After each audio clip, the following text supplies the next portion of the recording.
जितना समेट सकते हो समेट लो, जितना निकाल सकते हो निकाल लो। पाकिस्तान में बनाए गए घर का सरिया निकाल ले जाने की ख्वाहिश में अगवान बाशिंदे ने जान गंवा दी। गुलशन मेमार अगवान कैंप के एक पनाह गुज़ीर मुहीउद्दीन ने बेटे के साथ मिलकर घर की तामीर में इस्तेमाल किया जाने वाला सरिया निकालने की कोशिश की। तोड़ फोड़ के दौरान घर की दीवार उन पर आन गिरी। हादसे के नतीजे में घर की छत से सरिया निकालने की कोशिश के दौरान बाप बेटा घर की दीवार के मलबे तले दब गए। हादसे की इतला पर रेस्क्यू इदारे मदद को पहुंचे और दोनों बाप बेटे को मलबे से निकालने की कोशिशें शुरू कर दी।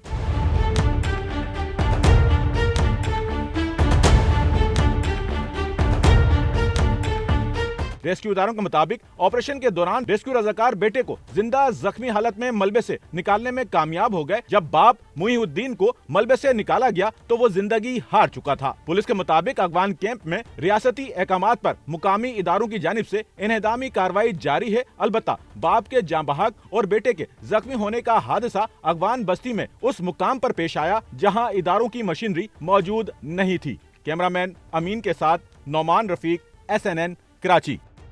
सच्चल न्यूज़ नेटवर्क की वीडियोस में खुशामदीद। नाजरीन, वीडियो से मुतालिक अपनी कीमती राय का इजहार कमेंट बॉक्स में ज़रूर करें और चैनल को सब्सक्राइब करें।